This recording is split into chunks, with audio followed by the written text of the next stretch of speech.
Hello, and thank you for attending the Responsible Trade Worldwide webcast.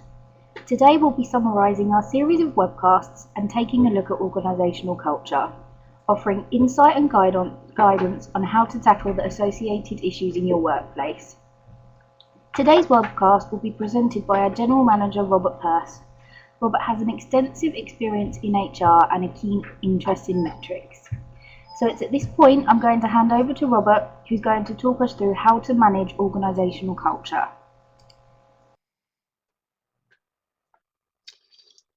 Well, welcome to the last in this series of 4 webcasts. Our aim throughout this series of webcasts has been to not only add value to your organisation through your involvement with responsible trade worldwide, but also to demonstrate how you can make a positive difference to the success of your organisation. We've looked at quite a wide range of issues: absenteeism, grievances, and labour turnover. I'd now like to quickly review the key messages and some of the implications. Absenteeism costs British industry £12 billion a year, or put another way, £600 per employee per year. This figure almost certainly understates the situation and fails to properly account for a range of issues that include lost production, overtime and/or temporary staff costs, and diversion of managers from their day job. Traditional reporting methods represent a lost opportunity in my view. Expressing absence in monetary terms, pound notes, has far more impact. It is something of a cliche, but if something is not measured, then it will not get managed. If you do not monitor absence, then you will have no basis for measurement or management. There are many ways of measuring absence. Some useful measures described in an earlier webcast include lost time rate, frequency measure, Bradford factor. Whatever the methodology you use, do remember that it should not be used in isolation. Comparisons are important. It is useful to have an appropriate benchmark to judge your organisation against others. However, the key is active management. Do remember that high levels of absence may be a symptom of a more deep-rooted problem. If a particular department or location is showing unusually high levels of absence, this warrants much further investigation. Turning now to sickness absence policy and practice. Properly managed, you can significantly reduce absence, particularly short-term absence, and its cost to the business. But it does need some work. Areas worth looking at include notification. With the best will in the world, barring the most exceptional circumstances, there is no good reason why an employee should not be able to contact their line manager. Return to work interviews. These are critical and they are not a paper exercise. Line managers need to dedicate some time to return to work interviews, and the shop floor is definitely not the place for them. And then triggers for action. Look for absence patterns. Fridays, Mondays, days immediately following or preceding bank holidays. Grievances now. According to the Chartered Institute of Personnel and Development, research and coupled with research data from the BIS, a single formal grievance typically involves 9 days of management time. This means that a formal grievance can easily cost more than £1,500. That's a single grievance. The average unit cost faced by an employer as a result of responding to an employment tribunal claim is £3,900. Poorly managed workplace conflict is estimated to cost British employers £24 billion every year.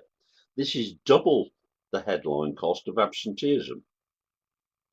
Our own research indicates that over a quarter of HR professionals are currently spending as much as 1 day a week, that's more than 45 working days a year, on workplace conflict. This is equivalent to more than £5,500 each year. And these figures again almost certainly understate the full commercial situation and fail to properly account for a range of issues that include lost production, diversion of managers from their day job, employment tribunal awards and costs when an issue cannot be resolved internally, and damage to reputation, whether it be directly or through your supplier, tend to be reported in purely numerical terms. For example, the number of current grievances. Some organisations do contrast and compare current grievance levels with past years. Expressing workplace conflict in monetary terms has far more impact.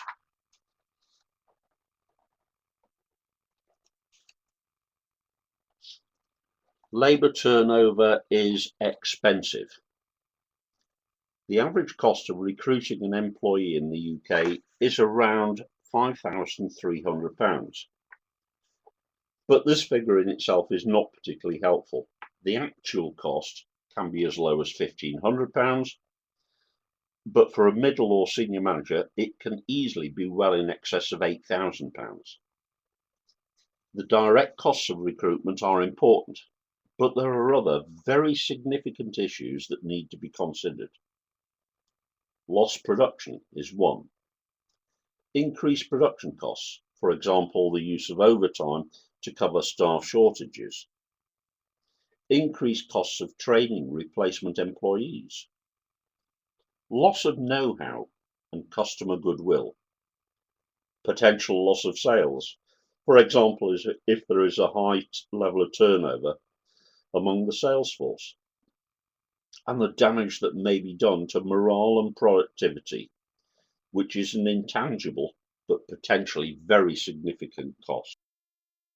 High labour turnover causes problems for your business.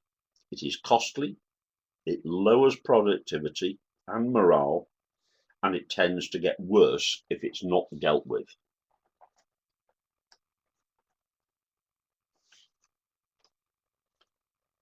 So, measuring labour turnover. Well, the simplest measure simply involves calculating the number of leavers in a period, usually a year, as a percentage of the average number of employees during the same period.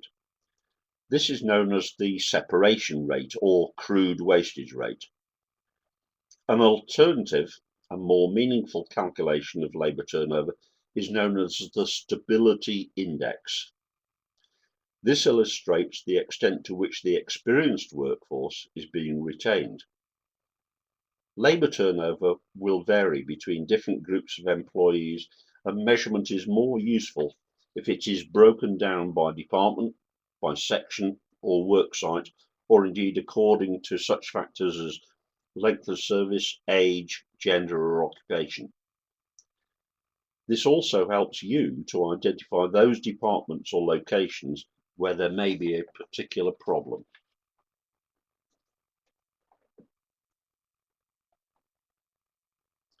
The highest rate of labour turnover tends to be among those who have recently joined a business. Longer serving employees are more likely to stay, mainly because they become used to the work and the business and have an established relationship with those around them. It is always good practice when someone resigns to carry out an exit interview.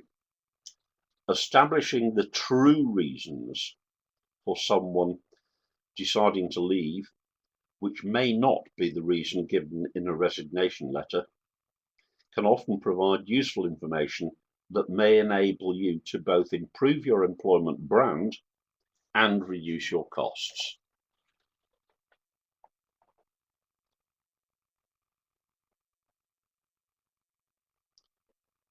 Looking now at the causes of labour turnover, high levels of labour turnover can be caused by many factors, some of which are described in our earlier webcast. If your wage levels are competitive and you have good recruitment and selection procedures, but you are still experiencing high levels of labour turnover, there may be serious underlying problems. Having good recruitment and selection practice is good commercial practice. By the time you add in costs such as employers' national insurance contributions, even a relatively junior employee can cost you £18,000 a year. If we assume that person is going to stay with you for 3 years, that means you're committing to an investment of approaching £55,000. If you were considering spending £55,000 on an item of plant or equipment, would you take it seriously? Well, of course you would. New employees do not come with a 2-year parts and labour warranty, and they are high maintenance.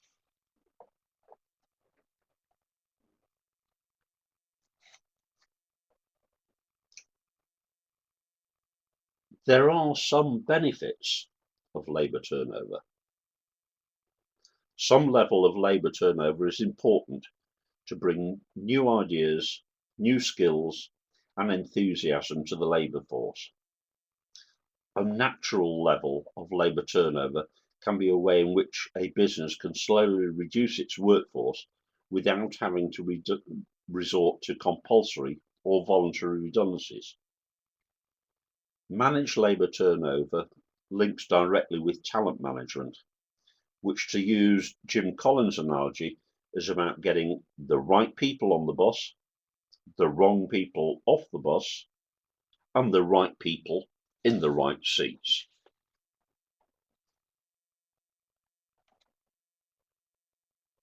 So finally, some conclusions.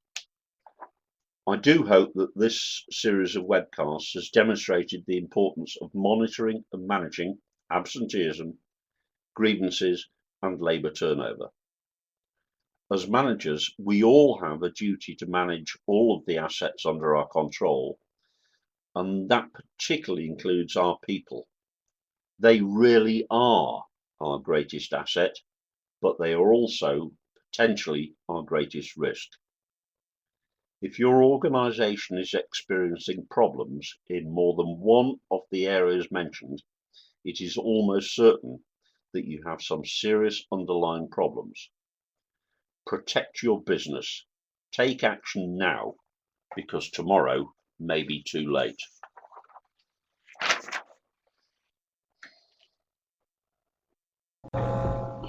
Hi Robert, thanks for that insight and your thoughts on the whole series of webcasts. I think everyone will agree it's been really, really interesting.